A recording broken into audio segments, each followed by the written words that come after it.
Vamos fazer a resolução da prova da UFSM 2015, a prova de Física. Vamos na primeira questão, conforme o material que vai estar na descrição do vídeo, para vocês acompanharem. Questão número 1. A castanha do Pará, daí tem o nome científico aqui do lado, é uma fonte de alimentação e renda para populações tradicionais da Amazônia. Sua coleta é realizada por extrativistas que percorrem quilômetros de trilha nas matas, durante o período das chuvas na amazônicas. A castanha é das maiores árvores da floresta, atingindo a fascinante altura de 50 metros. Então ele me dá aqui uma altura de 50 metros. O fruto da castanha, o ouriço, tem cerca de 1 quilo.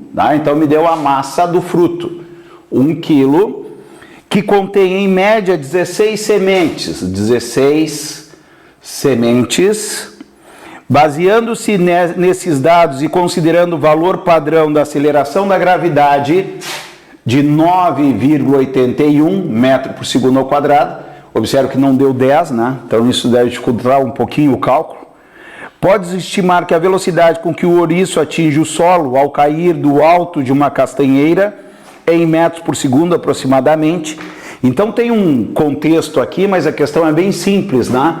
O fruto vai cair, né? Então a velocidade inicial dele vai ser igual a zero, ele não vai ser jogado, então ele vai ser abandonado. Então a gente tem a velocidade inicial igual a zero e ele vai cair uma altura de 50 metros. E ele quer saber qual é a velocidade com que ele chega ao solo, certo? Qual é a velocidade que ele chega ao solo. Observe que a massa não é necessária, certo? Eu tenho um exercício de queda livre, não é? E nesse exercício de queda livre o movimento é variado, não é?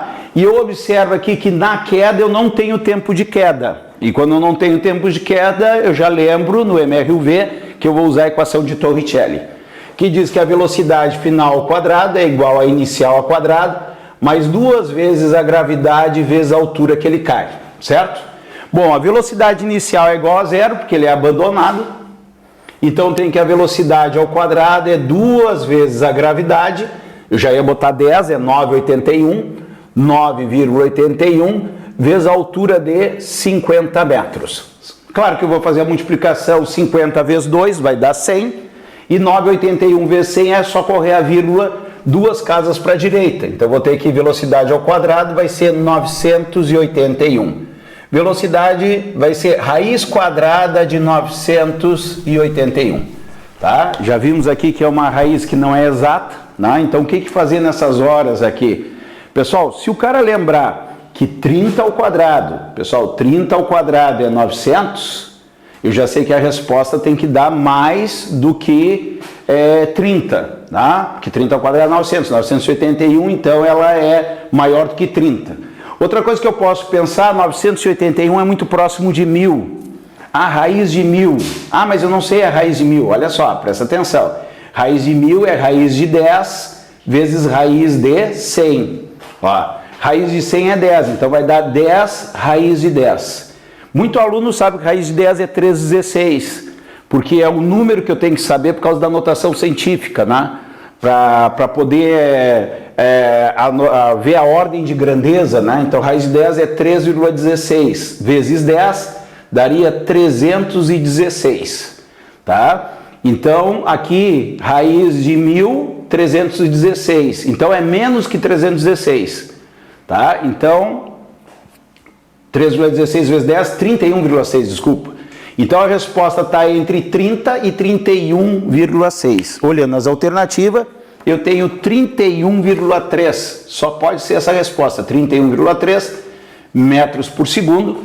Tá? É a resposta a letra D de Dinamarca. Tá? Então exercício com uma historinha, mas um exercício de queda livre praticamente puro. Certo?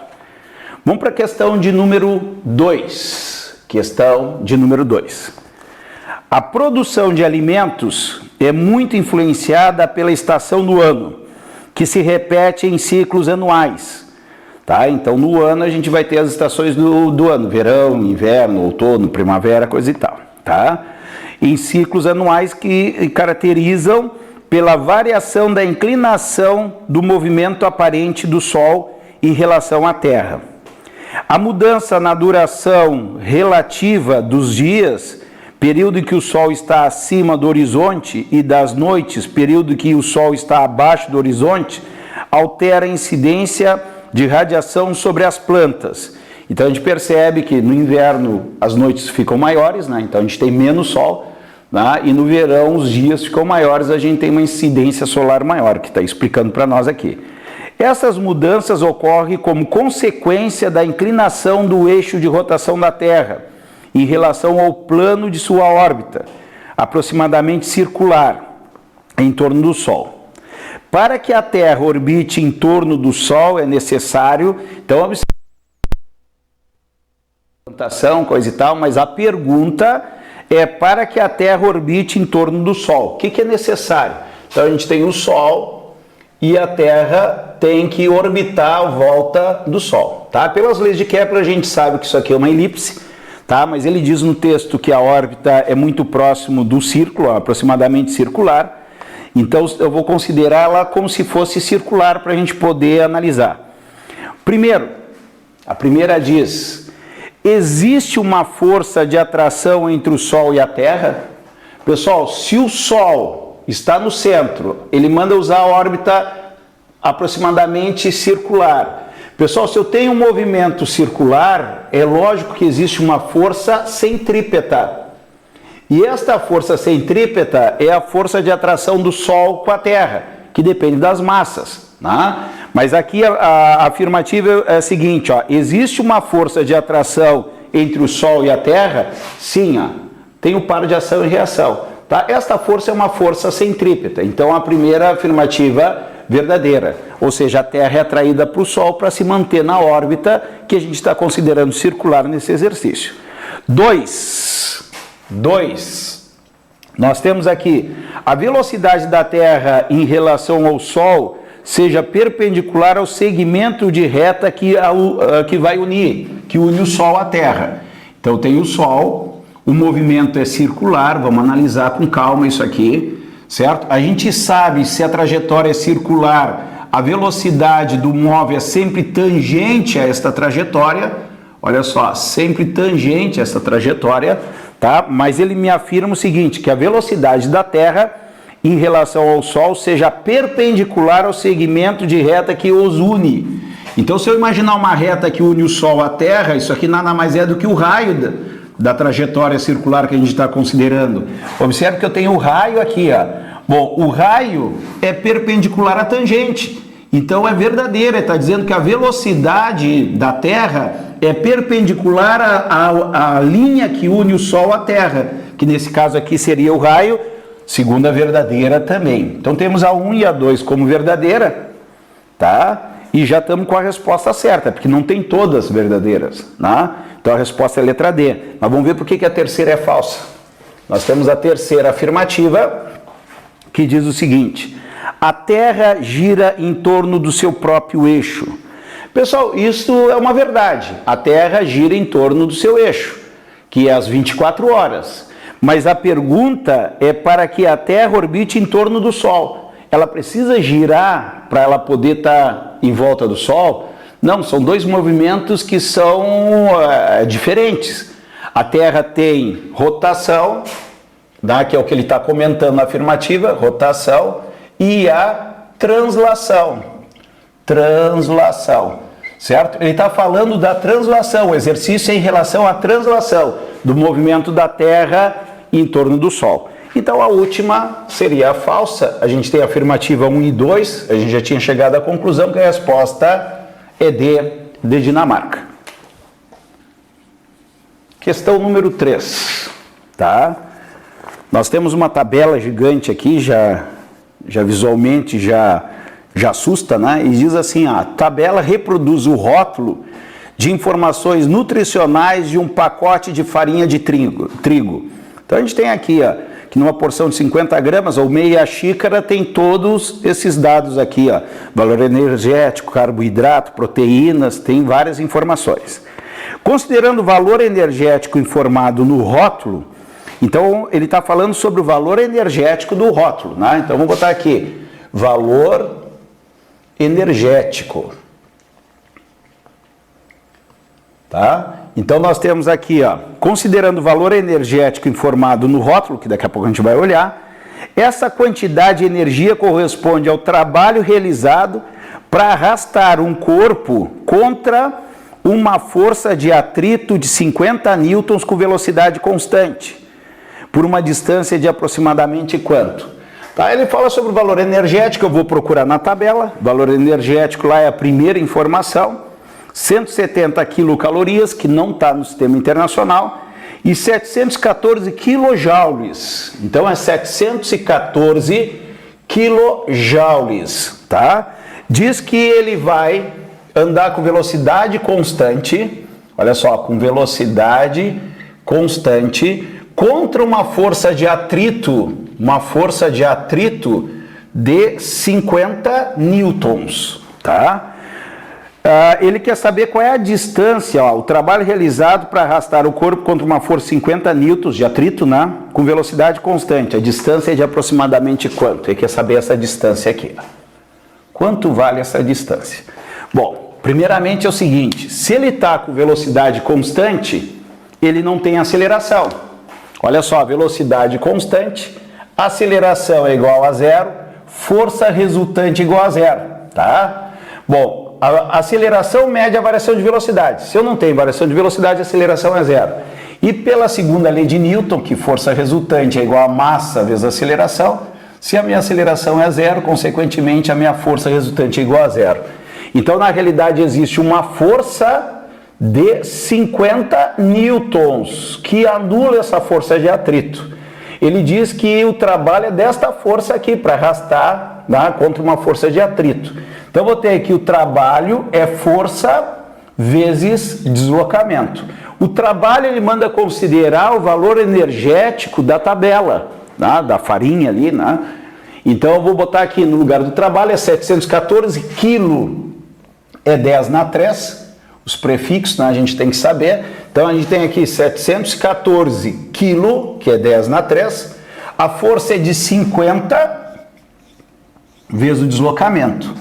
Então, o meu deslocamento vai ser 714 mil, vai lá, 714 mil dividido por 50.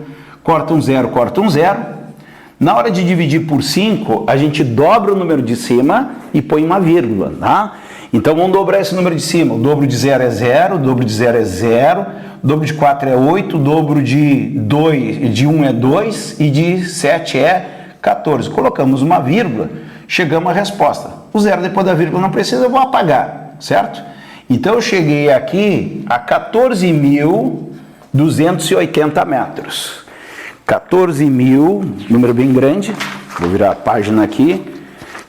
Tem respostas em quilômetros, então a gente sabe que 1.000 metros é 1 quilômetro, então 14.280, não precisa fazer uma regra de 3, né? Mas se quiser, ó, 1 quilômetro é 1.000 metros, eu vou ter 14.280 metros, vai dar a distância em quilômetros. Isso aqui vai dar 14,28 quilômetros, né? Porque, ó, 14.000 é 14 quilômetros. 14,3 quilômetros é a resposta mais próxima. Resposta letra E de Espanha. Tá? Então, aqui. Tá? Aplicação direta de fórmula. E vamos para a questão de número 4. Questão de número 4. Diz assim, ó.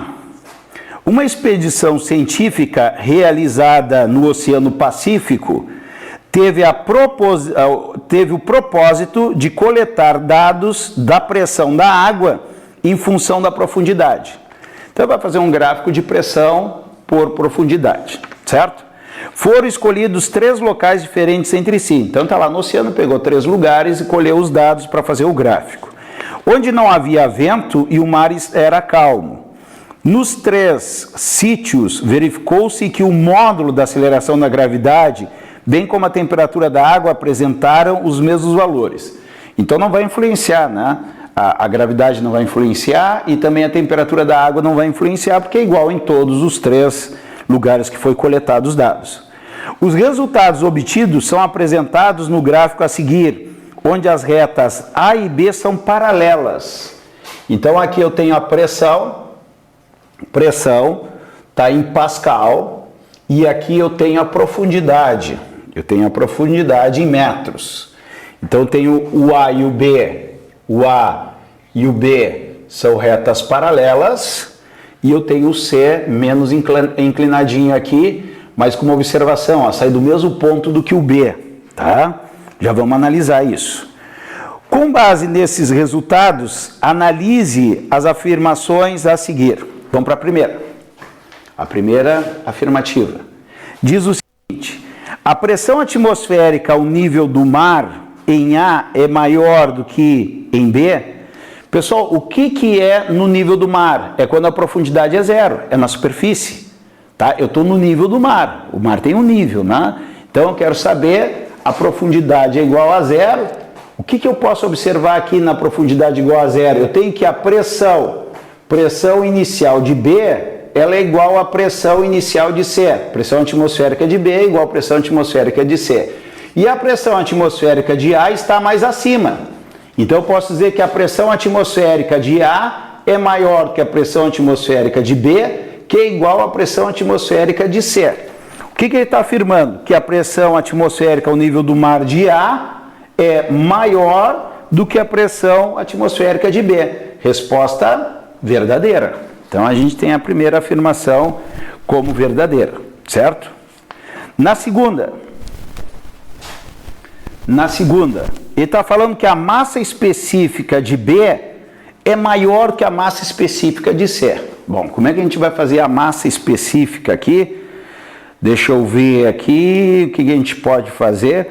Ele está comparando a massa específica de B com a massa específica de C. Eu vou pegar a pressão de B e a pressão de C. Aqui é a pressão inicial, tá? Mas olha só, as duas têm a mesma pressão inicial. E a gente sabe que a pressão total é a pressão atmosférica mais μgh. Pessoal, isso aqui é a pressão hidrostática. Tanto B e C têm a mesma pressão atmosférica. Então eu vou analisar a pressão hidrostática, se é igual ou é diferente entre elas. O que é essa pressão hidrostática? Olha só, aqui é a inicial. Ó, a C tem esse pedaço aqui, ó, subiu esse pedaço aqui, ó, quanto que variou a pressão? Isso aqui é a pressão hidrostática de C, e a pressão hidrostática de B, ó, saiu daqui, ó, veio para cá. Então vamos chamar isso aqui, ó, delta PC, e aqui delta PB. Observe que variou mais a pressão em B. Olha só, saiu as duas daqui, o B subiu mais. Então a variação de pressão de B é maior que a variação de pressão de C. Isso aqui é a pressão hidrostática, que é μgh. O que é o μ aqui? Aqui a gente tem a massa específica, aqui é a gravidade e aqui é a profundidade, certo? Então o que a gente vai fazer aqui, ó? Nós vamos ter aqui, ó, eu peguei para a mesma profundidade, ó. Aqui eu tenho que a profundidade de B e C são iguais. Quando eu botar aqui, qual é a variação de pressão em B? É μb GHB.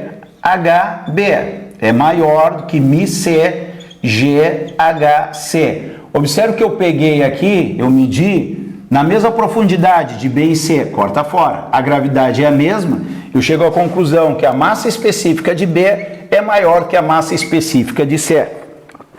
E é justamente o que a afirmativa me diz, ó.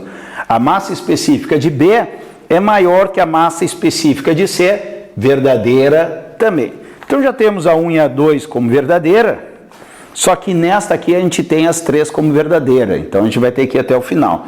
A gente observou que numa questão anterior a gente conseguiu, né, já achar a resposta antes, agora não. Vamos para a terceira. A terceira me diz o seguinte: o módulo do empuxo. Então o que é o empuxo? Quando eu coloco um corpo, ele vai ter um volume submerso. Esse volume submerso vai me proporcionar uma força ascendente, que se o corpo está boiando, ele acaba anulando o peso do corpo. Então vamos ver aqui, ó. O módulo do empuxo experimentado por um corpo completamente submerso em A é maior do que em B. Ele está dizendo que o empuxo em A é maior do que o empuxo em B. O corpo totalmente submerso. Ou seja, nesse caso, o volume do corpo, né, é o mesmo volume submerso. Tá? O volume submerso coincide com o volume de todo o corpo. Tá? O que eu posso fazer aqui? Ó? O empuxo depende da massa específica do líquido, depende da gravidade e do volume submerso. Nesse caso aqui, ó, eu estou pegando o mesmo corpo, eu estou botando ele submerso no ponto A, né, e submerso no ponto B. O volume do corpo é o mesmo, porque é o mesmo corpo. A gravidade é a mesma. Então, o empuxo vai depender de quem? Da massa específica do A e do B, certo? E o caso da massa específica de A e B, como A e B são retas paralelas, o que acontece aqui se elas são retas paralelas? O que aumenta, olha só, o que aumenta de pressão no B é a mesma coisa do que vai aumentar no A, tá? Então, a gente tem que a variação de pressão no A é igual à variação de pressão no B. Massa específica de A vezes G vezes HA é igual a massa específica de B, GHB. Ó, eu estou observando para a mesma profundidade, tá? Para a mesma profundidade. Tem que ter alguma coisa constante para mim poder cortar aqui. Cortei a gravidade, a massa específica de A é igual à massa específica de B. Se as massas específicas são iguais, a massa específica do líquido é igual, a gravidade é igual, o volume submerso é igual, os empuxos são iguais. O empuxo de A é igual ao empuxo de B. Então, no ponto A e no ponto B, que foi testado, quando o corpo está submerso, tem o mesmo empuxo. E aqui está dizendo que um é maior que o outro. Resposta falsa, a gente tem a afirmativa 1 e 2, resposta C de Canadá. Questão número 5. Questão número 5 diz: nas feiras livres, onde alimentos in natura podem ser vendidos diretamente pelos produtores aos consumidores, as balanças mecânicas ainda são muito utilizadas. A balança romana, né, representada na figura, é constituída de uma barra suspensa por um gancho. Tá? Então tem uma barra aqui, ó, certo? E ela é suspensa por um gancho. Vou fazer um sistema mais simplificado aqui. Presa a um eixo excêntrico, tá? Que divide em dois braços de comprimentos diferentes. O prato onde se coloca os alimentos a serem pesados é preso ao braço menor. Então tem um braço maior e tem um braço menor. Aqui eu vou colocar aqui a bandeja aqui para botar o peso dos alimentos, tá? Duas peças móveis, uma em cada braço, são posicionadas de modo que a barra repouse na horizontal. E a posição sobre a qual se encontra a peça móvel do braço maior é então marcada como o 0 na escala. Quando os alimentos são colocados sobre o prato, o peso do braço maior é movido até que a barra se equilibre novamente. Então o que vai acontecer? Quando tu coloca aqui os alimentos, ela inclina para cá. Daí tu pega o peso e vai afastando ele, vai afastando.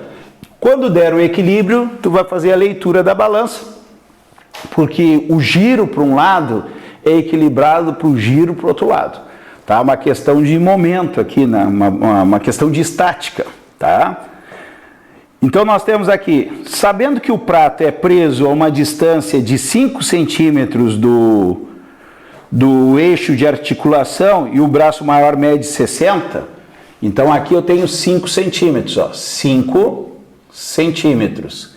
E esse braço aqui, ele tem 60 centímetros. Só que a gente tem uma peça móvel aqui, ó. A gente tem uma peça móvel, certo? Quando equilibra, esses 60 centímetros não interessa, e sim essa distância até o eixo aqui. Daqui a pouco a gente vai equacionar que o somatório dos momentos tem que dar igual a 0. Daí a gente tem que o braço é 60 centímetros.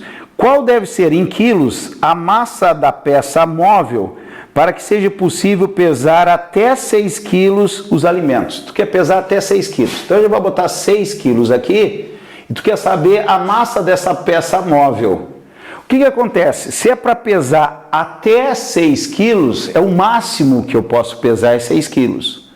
E conforme vou aumentando o peso, essa peça ela vai se deslocando. Se eu quero que isso aqui é a massa máxima, que a gente chama popularmente peso, esse pezinho aqui, esta peça aqui, ela tem que estar o mais afastado possível, ela vai ter que estar nessa extremidade.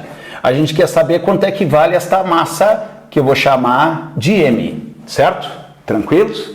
Bom, o que acontece, tá? Esse exercício, ele é bem clássico na UFSM, tá? Eles gostam dessa parte de estática aqui. O que acontece? Quando eu coloco o peso aqui, quanto é que é o peso aqui? O peso é massa vezes gravidade. Se eu tenho 6 vezes 10, 60 newtons. Esses 60 newtons, preso no eixo aqui, ele faz uma força, faz a balança girar no momento no sentido horário, que é o momento no sentido dos ponteiros do relógio, certo?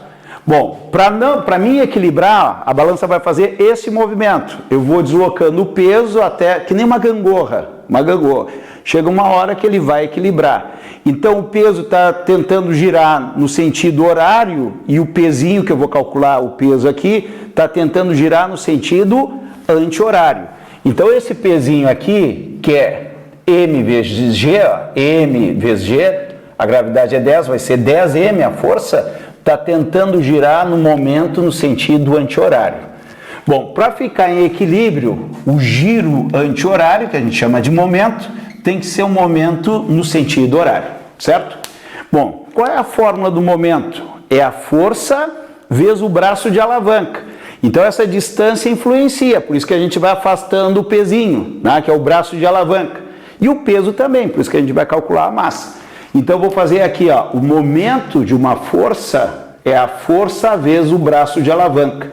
Esse braço de alavanca ele é perpendicular ao valor da força. Se eu tenho 10M como força desse lado, vai multiplicar por 60. Ah, pode ser em centímetros? Pode, porque o outro lado está em centímetros. Quer converter, converte, só vai fazer mais cálculo. Tem aqui 10M vezes 60, e aqui vai ser 60 newtons, que é a força, 60 vezes a distância de 5 centímetros, certo? Bom, os valores me ajudaram aqui, eu vou cortar 60 com 60, são coisas diferentes, mas matematicamente 60 é igual a 60. Eu vou ficar aqui 10M é igual a 5, a massa vai ser 5 dividido por 10, vai dar meio quilo. Então essa pecinha móvel aqui, ela vai ter que ter meio quilo para mim poder pesar até 6 quilos. Tá? Para vocês entenderem melhor, se eu botasse uma de 1 quilo aqui, eu poderia botar bem mais peso aqui, porque 1 quilo daria muito mais giro, daria o dobro do giro, poderia botar 12 quilos aqui, tá? Então a alternativa é letra A, de América. Resposta à letra A. Questão número 6. Questão de número 6. Uma das maneiras de se obter sal de cozinha é a sua extração a partir de sítios subterrâneos. Para a realização de muitas das tarefas de mineração, são utilizadas máquinas térmicas, tá? Que podem funcionar, por exemplo, como motores para locomotivas, bombas de água e ar e refrigeradores. A respeito das propriedades termodinâmicas das máquinas térmicas, qual das alternativas é a incorreta? Pessoal, olha como está em letra maiúscula ali para a gente não se perder. A gente quer saber qual que é a incorreta. Incorreta, tá? Bom, fala sobre máquinas térmicas, que a gente estuda na segunda lei da termodinâmica. Então vamos botar aqui, ó, segunda lei da termodinâmica. Vou botar a segunda lei da termo. Tem dois enunciados, tá? Um dos enunciados diz que o calor flui espontaneamente da maior para menor temperatura. E o outro enunciado diz que é impossível construir uma máquina térmica com rendimento 100%. Isso é a segunda lei da termodinâmica, tá? Mas o que seria uma máquina térmica? Pessoal, uma máquina térmica, eu vou botar aqui MT, vai pegar calor de uma fonte quente, que a gente chama Q1, ó, fonte quente, para transformar isto em trabalho, tá? Em trabalho, em movimento. Ali falou em locomotiva, né? Então se queimava lenha, madeira, não é? Para fazer calor na máquina, para fazer o trem andar, a locomotiva andar. Só que a gente não consegue fazer isso 100%. Grande parte vai para a fonte fria, ó, Q2 vai para a fonte fria. Então uma máquina térmica é isso. Vamos botar uns valores aqui. Entrou 1000 joules, se 300 é para a máquina andar, para a máquina térmica funcionar, 700 vai para o ambiente, tá? Então esse é o raciocínio. Vamos lá, o primeiro. O rendimento de uma máquina térmica funcionando como motor será máximo quando a maior parte da energia retirada da fonte quente for rejeitada, transferindo para a fonte fria. Pessoal, o que é um rendimento? O que é um rendimento? Rendimento, na aula de ontem a gente comentou ainda, é útil pelo total, certo? Então o rendimento, o que eu utilizo? Eu utilizo esses 300. Nesse meu caso aqui o rendimento é 300 que eu usei, do total de 1000. Se eu quero aumentar o rendimento da máquina, mantendo esses 1000 aqui, por exemplo, se eu passar para 600, aqui cai para 400, e aqui eu vou ter 600 por 1000, vai dar 60%. Aumentei o rendimento. Para mim aumentar o rendimento, tem que aproveitar mais no trabalho. E a afirmativa A está me falando ao contrário. Olha só o que ele está dizendo, o rendimento de uma máquina térmica funcionando como motor será máximo, aqui é o rendimento maior, máximo, tá? Está dizendo que quando a maior parte de energia retirada pela fonte quente for rejeitada, não vai para o trabalho, ó, transferindo para a fonte fria. Não, para mim ter um rendimento maior, eu tenho que ter o trabalho maior e não sair mais calor para a fonte fria. Então o que está errado é a alternativa A. Podemos ver as outras alternativas de maneira rápida aqui, ó. Tá? A resposta é A. Na B, uma máquina térmica funcionando como refrigerador transfere energia de uma fonte fria para uma fonte quente, mediante realização de trabalho. Ele está falando da máquina frigorífica, que é o contrário da máquina térmica. Tu tira calor da parte fria, mas não é espontâneo, tá? Porque o calor sempre vai da maior para menor temperatura. Então uma máquina frigorífica é um refrigerador, uma geladeira, que a gente chama no popular. Eu estou tirando o calor da menor temperatura e largando no ambiente. Para isso eu tenho que gastar energia, tá? É justamente o que ele está dizendo aqui, tá? Na C, por que está certo? As outras tem que estar tudo certo, né? Máquinas térmicas necessitam de duas fontes térmicas com temperaturas diferentes para operar. Olha só, tem que ter duas fontes térmicas, a fonte quente e a fonte fria. Se não tem diferença de temperatura, a gente não tem a máquina térmica, tá? Tem que ter essa diferença de temperatura aqui, para quando fizer a transferência para trabalho, sair para a fonte fria, tá? O rendimento está associado a essas quantidades, tá? O rendimento também pode ser representado assim, ó, 1 menos Q2 sobre Q1, ó. Tem que ter diferença aqui, ó. Se não tivesse diferença de uma fonte para outra, olha só, ia dar zero isso aqui, ó. Tá? Ia dar, se as duas fossem iguais, né? Ia dar 1 menos 1 daria rendimento zero, não existiria a máquina térmica. A D, dentre as consequências da segunda lei da termodinâmica, esta impossibilidade de se construir uma máquina térmica com rendimento 100%. Isso é enunciado. É impossível eu pegar 1000 joules na fonte quente e transformar tudo em trabalho. Isso é impossível. Isso está no enunciado da segunda lei. Tá? Então está correto também. Questão número 7. Em 2009 foi construído na Bolívia um hotel com a seguinte peculiaridade: todas as suas paredes são formadas de blocos de sal cristalino. Uma das características físicas desse material, esse sal, né, é sua condutividade térmica relativamente baixa. Quem tem a condutividade térmica baixa é um material mais isolante, né? Então ele botou aqui que o K, que é a condutividade térmica, 6 watts por metro grau Celsius. A figura a seguir mostra como a temperatura varia através da parede do prédio. Então a gente tem a parede do prédio aqui, pessoal. Às vezes o pessoal não sabe ler um gráfico, tá? Aqui é a parede do prédio, certo?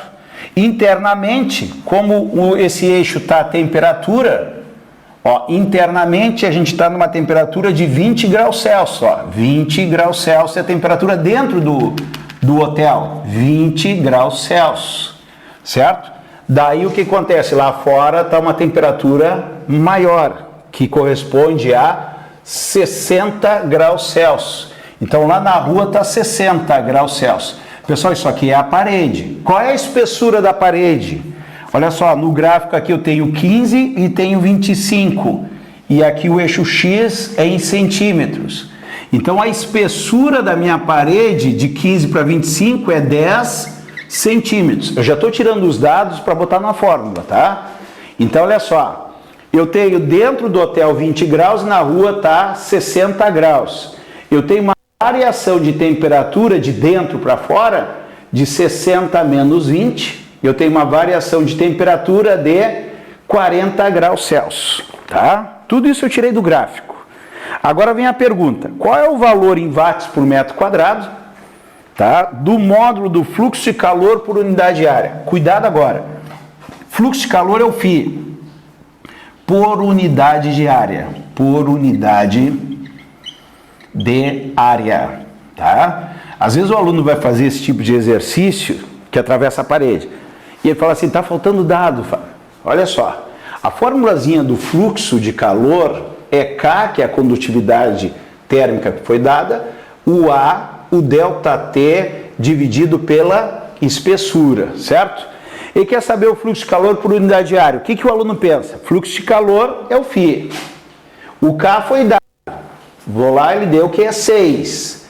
A área, daí o aluno pensa assim, pô, não deu a área da parede, mas tudo bem, deixa aqui. O ΔT foi de 40 graus. E a espessura é 10 centímetros, que passando para metro vai dar 0,1 metro. Vou botar 0,1 metro. E cadê a área? Pessoal, ele não quer para uma área, ele quer por metro quadrado, tá? Por unidade de área. Tá? Então é para 1 metro quadrado, unidade é 1, né? Então a área eu posso considerar aqui 1 metro quadrado, não está escrito no problema, está dizendo que é por unidade de área, para cada metro quadrado eu vou considerar 1 aqui, certo? Bom, o fluxo de calor vai ser 6, 40 dividido por 0,1 vai dar 400, 400 vezes 6, 6 vezes 4, 12, 24 com 2 zeros, 2.400 watts por metro quadrado. Eu acho que é essa unidade, né? Watts por metro quadrado que ele pede. É watts por metro quadrado, 2.400. Resposta D, de Dinamarca. Tá? Um exercício bem legal, tá? Bem direto, tá? Sabe a forma, mata o exercício, tá? Questão de número 8. Ó, outra teórica aqui, ó. Um dos métodos de obtenção de sal. Vocês já viram que todas as questões falam em sal, tá? A prova era temática na época, né? Um dos métodos de obtenção de sal consiste em armazenar água do mar em grandes tanques abertos, de modo que a evaporação ao sol promova a evaporação da água e o resíduo restante contido no sal possa ser finalmente processado. A respeito do processo de evaporação da água, analise as afirmações a seguir. Tá? A pergunta é sobre evaporação. Evaporação. Tá? Então, antes de ler as afirmativas, a gente já vai pensar o que é uma evaporação. Tá? Nos estados da matéria, quando a gente transforma do estado líquido, para o estado gasoso, nós chamamos isso de vaporização. E a vaporização tem 3 tipos: a evaporação, a ebulição e a calefação. Qual é a diferença entre evaporação, ebulição e calefação? É o tempo em que isso ocorre. A evaporação é um processo lento. Todo livro de física, de química, fala em secar roupa na corda. É um processo lento e a temperatura ambiente. A ebulição é ferver a água. Então ela vai estar borbulhando. A água na pressão atmosférica é de 1 atm. Né? Quando a gente ferve a água, está borbulhando ali, está 100 graus Celsius em 1 atm, está fervendo a água. E a calefação é um processo ultra rápido. Quando a água atinge uma superfície a temperaturas de 200, 300 graus, faz aquele barulhinho, daí nós temos a calefação. A pergunta é sobre a evaporação, tá? Evaporação. A evaporação acontece em temperatura ambiente. Lembre de secar roupa, tá? Quais os processos? O que influencia em secar roupa? A temperatura, a área de contato tem que esticar a roupa, a pressão, né? Em montanhas se seca a roupa mais fácil, o vento, porque aumenta a energia cinética das moléculas para desprendê-las com maior facilidade. Então tudo isso tem que passar na cabeça na hora de uma questão teórica. Vamos na primeira. Primeira afirmativa diz: a água do tanque evapora porque sua temperatura alcança 100 graus Celsius. Então tu reservou a água do mar e espera a evaporação, né? Batendo o sol. Com o sol, vai chegar a 100 graus a água? Não. A água vai evaporar, a evaporação acontece a temperatura ambiente. Então essa aqui é falsa, né? A roupa não ferve na corda, né? Se o dia está 20 graus Celsius, a roupa vai secar a 20 graus Celsius e a gente vai ter evaporação a 20 graus Celsius. O processo é lento, tá? Não é rápido, né? Se fervesse, claro que seria mais rápido, mas não é o caso. Então a primeira, a evaporação acontece a temperaturas ambientes. Vou botar aqui, ó, temperaturas ambiente. Segunda afirmativa. Ao absorver a radiação solar, a energia cinética de algumas moléculas de água aumenta e parte dela escapa para a atmosfera. Isso aqui é justamente o conceito de evaporação, tá? Por que depende da área de contato? Se eu botar água num copo, eu vou ter a área da boca do copo ali que as moléculas estão se desprendendo, tá? Se eu jogar ela em cima da mesa, a mesa impermeável, eu aumento a área de contato, eu tenho maior número de partículas evaporando, se desprendendo para a atmosfera. Então ele está me dizendo que ao absorver a radiação solar, pega o sol, né, a energia cinética de algumas moléculas da água aumenta e parte delas escapam para a atmosfera. Verdadeiro, que é o próprio conceito da evaporação, tá? Aumentar a energia cinética para se desprender. E terceira, durante o processo, linhas de convecção se formam no tanque, garantindo a continuidade do processo até que toda a água seja evaporada. Tá? Ele está me dizendo que a evaporação, eu tenho um tanque, não é, de água salgada, não é, e a água tem que evaporar, e ele está me dizendo que tem correntes de convecção. Pessoal, o que acontece com as correntes de convecção? A água quente sobe e a fria desce. Mas para a água quente subir, a fonte térmica tem que estar embaixo. Não, uma panela. Quando tu se coloca no fogão, tu toca o fogo embaixo, o calor embaixo. Daí eu tenho a água quente subindo e água fria descendo. Só que esse tanque, ele recebe o calor do sol, recebe o calor por cima. Então, onde é que eu tenho a água quente, pessoal? A água quente eu tenho na parte de cima. Então, ela não vai descer, porque as correntes de convecção quente sobe e o frio desce. Então, vai ter correntes de convecção? Não. Por quê? Porque o calor está recebendo em cima, a água quente já está em cima. A corrente de convecção é quando o fluido movimenta o quente para cima e o frio para baixo. A parte mais aquecida já está na parte de cima. Então, não vai ter correntes de convecção. Falsa. Então achamos como verdadeira apenas a 2. Resposta B de Brasil.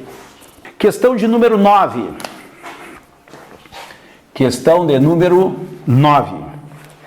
Antes do seu emprego nas comunicações, as fibras ópticas já vinham sendo usadas para iluminação e inspeção de cavidades do corpo humano, o que possibilitou o desenvolvimento de técnicas diagnósticas como a endoscopia, tá? Então a gente usa a fibra óptica hoje, não é para internet, né? Falou em fibra óptica, a gente lembra de internet, certo? Mas exame de endoscopia ou colonoscopia, né? A gente consegue ver o interior do corpo fazendo curvas, não é?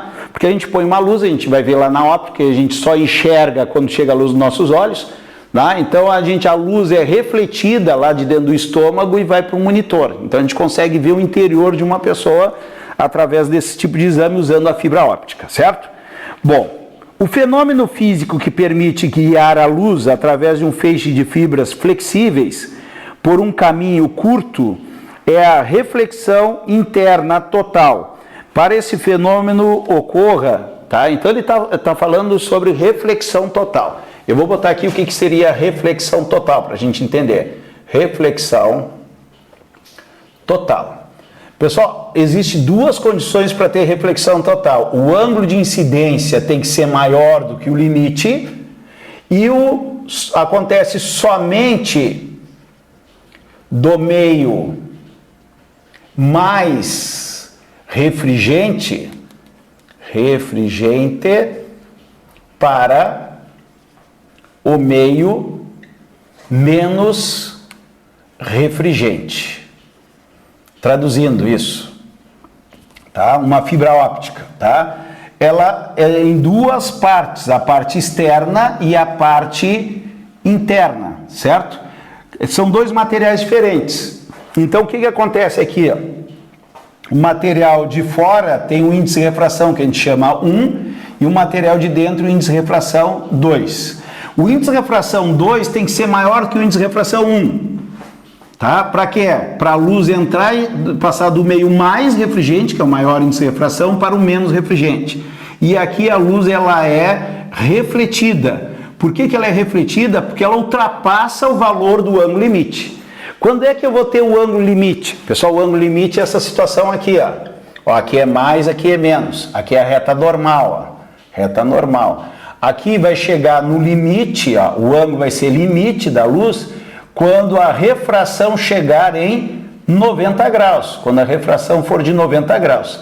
Se eu passar do limite, vai vir pelo meio de baixo e voltar pelo meio de baixo, daí vai ser uma reflexão, porque a diferença da reflexão para a refração é essa. A reflexão bate e volta no mesmo meio, a refração muda de meio. Então estava mudando de meio até que chega aqui, ó, no limite, por isso que é chamado ângulo limite. Se ultrapassar disso aqui, ele vai vir e voltar pelo mesmo, acontece a reflexão total. Vamos nas alternativas. Na primeira afirmativa, me diz o seguinte: a luz deve incidir a partir de um meio de incidência de refração mais alto sobre a interface com um meio de índice de refração mais baixo. E está dizendo que tem que incidir no meio maior para um meio menor índice de refração. Ó, acontece somente de mais para menos, verdadeira, tá? Então a primeira está dizendo que a luz tem que ser do índice de refração mais alto, maior, para um de mais baixo, menor, ó, de mais para menos. Isso aqui está respondendo ela como verdadeira, tá? Essa condição. Segundo, o ângulo de incidência da luz sobre a interface de separação entre os dois meios deve ser tal que o ângulo de refração seja de, no mínimo, 90 graus. Pessoal, olha aqui, ó, ele tem que ser, no mínimo, 90 graus. A partir daqui, o que vai acontecer? A gente vai ter a reflexão total. Então, essa aqui seria verdadeira também, certo? E a terceira, a interface separação entre os meios interno e externo deve ser revestida com filme refletor. Pessoal, está dizendo que a parte de dentro aqui ela é espelhada, né? Para a luz poder refletir, não tem nada a ver. O que faz essa luz ser refletida é a diferença dos índices de refração e a luz vindo no meio mais refringente e no lado de fora está menos refringente. Essa é a condição para reflexão. E não ter um material refletor para a luz poder fazer a reflexão. Então nós temos aqui o terceiro caso, tá? Falso, tá? Porque está dizendo que seria espelhado por dentro da fibra óptica. Não tem nada a ver. É os materiais e os índices de refração, tá? Em aula, uma curiosidade que os alunos têm são aqueles vidros que tu enxerga para a rua e da rua não enxerga para dentro de casa, tá? Quando a gente vê essa aula, eu vou explicar para vocês a questão dos índices de refrações dos materiais que estão envolvidos ali para a gente poder fazer essa técnica, tá? Bom, fechamos a questão. Se as duas primeiras são verdadeiras, a resposta é C, de Canadá. Questão de número 10. Uma vez que a produção de energia elétrica em qualquer de suas modalidades tem impactos ambientais, inovações que levam à diminuição do consumo de energia são necessários. Assim, as antigas lâmpadas incandescentes, as lâmpadas antigas, né, vêm sendo substituídas por alternativas energeticamente mais eficientes. A prova é mais antiga, né? Hoje a gente já trocou essas lâmpadas por lâmpadas LED, por exemplo. Naquele tipo de lâmpada, a emissão da luz ocorre quando a temperatura do filamento de tungstênio é elevada a valores de 2.700 a 3.300 Kelvin. Então a temperatura é altíssima, tá? Dentro da lâmpada. Então toda a energia elétrica que a gente coloca naquele tipo de lâmpada incandescente, 90% era calor e 10% a gente usava como luz. Então realmente era muita energia posta fora. Esse aquecimento ocorre como resultado da dissipação da energia dos elétrons a serem transportados através do condutor. Aquecimento e emissão de radiação infravermelho consome cerca de 90%, é o que eu falei para vocês, e de energia elétrica fornecida à lâmpada. Com base nesse conhecimento, considere a situação representada na tira a seguir. Daí a gente tem dois personagens na tira aqui, e um deles diz assim: tu vais ter tino para trocar esta lâmpada? E o outro fala: bah, mais fácil do que fazer um mate, tá? Daí ele vai trocar aqui e dá uma explosão, né? Por isso que eu mesmo encilho o meu chimarrão, quem pediu para trocar a lâmpada. O cara botou a lâmpada e deu um estouro, vamos ver o porquê.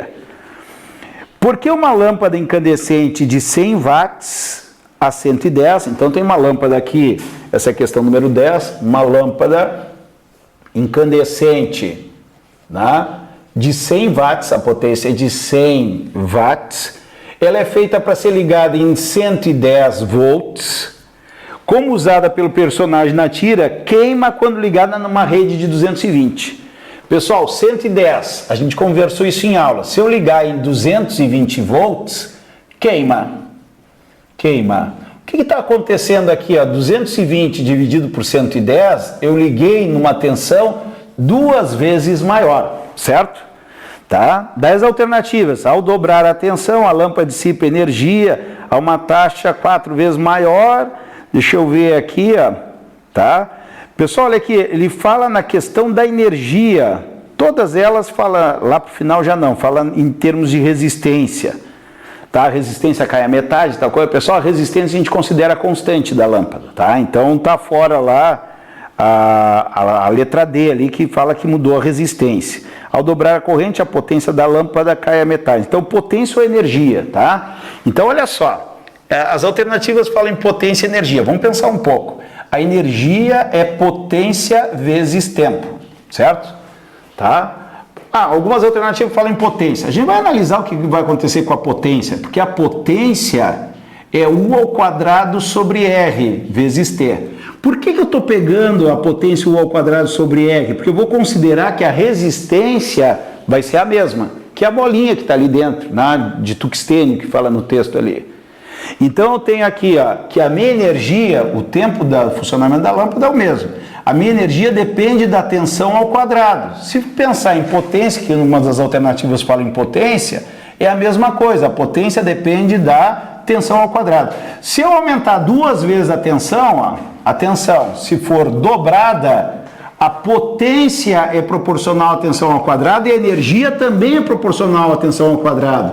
Então a potência aumenta 4 vezes, a energia aumenta 4 vezes, tá? Então vamos pescar agora a resposta. Ó. Na primeira diz assim, ó, ao dobrar a tensão, que é de 110 para 220, a lâmpada dissipa uma energia na taxa 4 vezes maior. A energia 4 vezes maior, a alternativa letra A.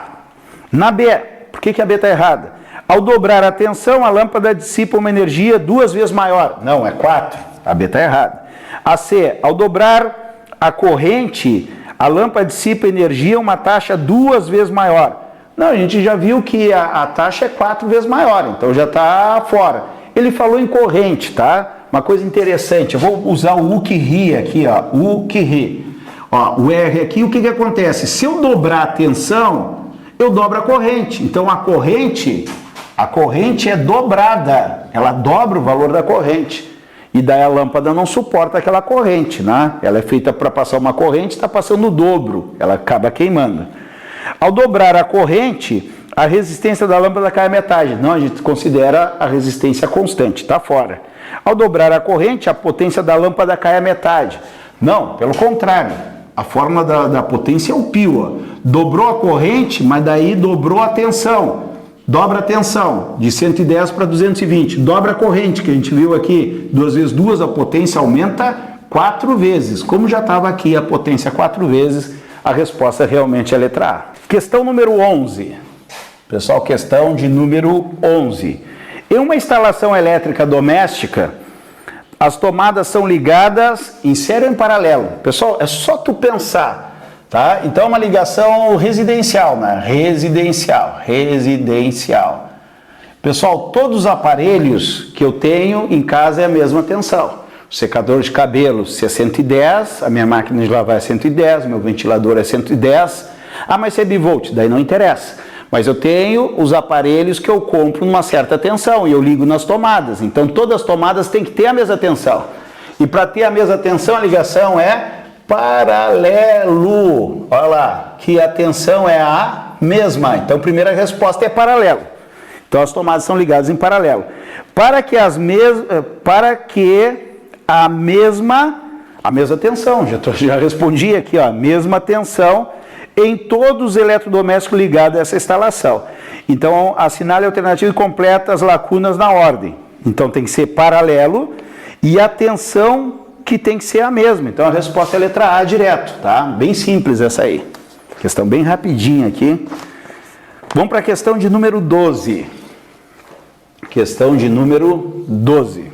Diz assim: o crescimento populacional e as inovações tecnológicas do século XX criaram uma grande demanda de energia elétrica. Para produzi-la, escavamos o chão em busca de carvão ou óleo para alimentar as usinas termoelétricas. Extraímos, enriquecemos e fissionamos o urânio para aquecer a água nas usinas nucleares. Inundamos grandes extensões da terra para armazenar a água que move as turbinas das hidrelétricas, ou erguemos torres com imensos cataventos para utilizarmos a energia eólica. Em comum a todas essas formas de produção de energia elétrica, baseia-se na lei de indução de Faraday, descoberta ainda no século XX, a qual expressa o fato de que ele fala em termoelétrica, fala em usina nuclear, fala em energia eólica, tá? Esse tipo a energia não se cria, ela se transforma. Todas elas transformam algum tipo de energia em energia elétrica, tá? Então elas pegam algum tipo de energia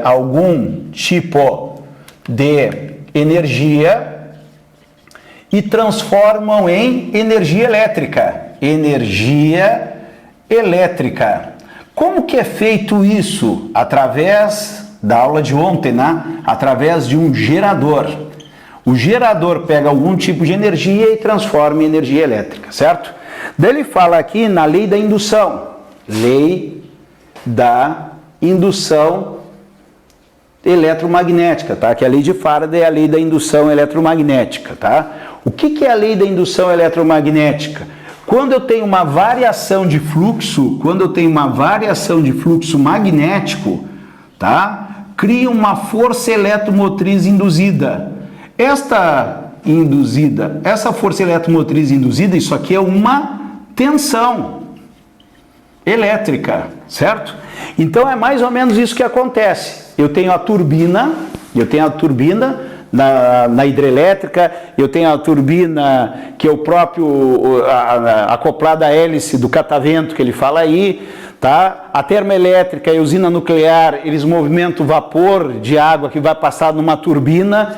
Então todas elas no gerador, eu vou ter aqui uma turbina e esta turbina vai fazer girar lá uma bobina dentro de um campo magnético, vou botar assim, norte-sul. Esta bobina girando lá dentro cria uma força eletromotriz induzida, uma tensão. Então aí que se gera eletricidade. Bom, isso é um processo bem simplificado. Na aula de indução eletromagnética a gente vai entrar em maiores detalhes. Vamos ver as alternativas aqui, ó, tá? O aquecimento de uma bobina condutora induz o movimento de agitação térmica dos elétrons do condutor. Ele está dizendo que a energia elétrica surge porque a bobina aquece, o fio aquece. Não, não tem nada a ver. Na realidade, o que acontece? Eu tenho que variar o fluxo, a força eletromotriz induzida tem que ter uma variação de fluxo magnético no passar do tempo. Esta aqui é a fórmula de Faraday, da indução. Tá? O movimento de rotação das bobinas condutora induz uma força mecânica que movimenta os elétrons do condutor. É uma força mecânica que movimenta os elétrons? Não, não tem nada a ver.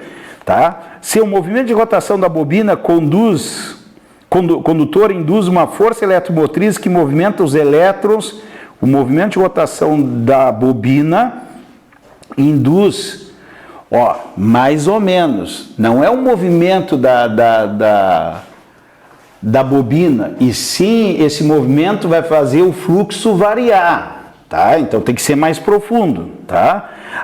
A variação de fluxo elétrico, elétrico não tem nada a ver, é magnético, tá? Então a variação do fluxo elétrico através da bobina condutora induz uma força eletromotriz que movimenta os elétrons do condutor. Pessoal, se em vez de fluxo elétrico fosse fluxo magnético, a resposta é correta. Tá? Então isso aqui, é sacanagem, o cara lê rápido e marca a alternativa D. E aí diz que a variação do fluxo magnético, agora sim, através de uma bobina condutora, induz uma força eletromotriz, que é essa tensão, força eletromotriz, que movimenta os elétrons do condutor. A resposta, letra E, é uma questão de eletromagnetismo. Tá? Questão de número 13. Questão de número 13. Temos aqui, dois engenheiros chegam à entrada de uma mina de extração de sal que se encontra em grande atividade. Um deles está portando um decibelímetro, tá? Que vai medir os decibéis, o nível sonoro, né? E verifica que a intensidade sonora é 105 decibéis. Isso é um nível sonoro, 115 decibéis, tá? Considerando as qualidades fisiológicas do som, qual é a definição de intensidade sonora? Tá? Então, qual é a definição de intensidade sonora? Pessoal, intensidade sonora, tá? Tem a ver com a amplitude, tá? O volume, tá? Nós temos três qualidades fisiológicas do som: altura, intensidade e timbre, tá? Ele está falando sobre a intensidade. O cálculo da intensidade é a potência pela área, certo? Que isso aqui é em watts por metro quadrado, tá? Isso vai mostrar se um som é forte, se um som é fraco. O ouvido, por exemplo, né? Se tu pegar um fone de ouvido, ele tem a potência muito baixa. Mas tu larga numa área tão pequena que a intensidade dentro do teu ouvido fica alta, fica grande, né? Tá? Então nós temos aqui velocidade da onda por unidade de área, não. Frequência da onda, não. Frequência seria a altura, né? Potência por unidade de área da frente de onda, tá aqui, resposta C. Potência sobre área é a intensidade. Resposta letra C, tá? Bastava saber a formulazinha da intensidade sonora. 14. Questão número 14. O fenômeno físico responsável pelo funcionamento dos sensores CCD, presentes nas primeiras e em muitas das atuais máquinas digitais, é similar ao efeito fotoelétrico, tá? Então vai pegar a luz, não é, e vai formar um arquivo que é as nossas fotos, né? Quando a gente tira uma foto, entra a luz no celular e a gente tem ali um arquivo que corresponde à foto que a gente tirou. Ao incidirem sobre um cristal de silício, os fótons transferem sua energia aos elétrons que se encontram na banda de valência, que são promovidos para níveis de energias que se encontram em banda de condução. Esse excesso de carga transferido para a banda de condução é então drenado por um potencial elétrico aplicado sobre o dispositivo, produzindo um sinal proporcional à intensidade de luz incidente. Tá? Até aí muito confusa a questão, tá? Mas diz assim: a energia transferida aos elétrons pelos fótons nesse processo é proporcional à Q da radiação incidente. Pessoal, tu vê que é um texto que é bem técnico, né? Falando sobre a questão de máquinas fotográficas. Só que quando ele fala que energia transferida aos elétrons pelos fótons, energia de fóton é igual a HF, tá? Isso aqui é a equação de Max Planck, que a gente estuda na física moderna, primeira equaçãozinha, tá? E quando a gente vê na parte de ondas, eu vou falar para vocês que tudo que se falar em energia, né, vocês trocam por frequência, porque a energia, isso aqui é uma constante, tá? 6,6 vezes 10 na menos 34 joules vezes segundo, tá? Não interessa para nós aqui. Mas se é uma constante de proporcionalidade, a energia é proporcional à frequência. Então o que ele diz aqui, ó? Que a energia transferida pelos fótons nesse processo é proporcional a quem? A frequência. Frequência é letra B de Brasil, e está aí finalizada a prova da UFSM de 2015 de Física.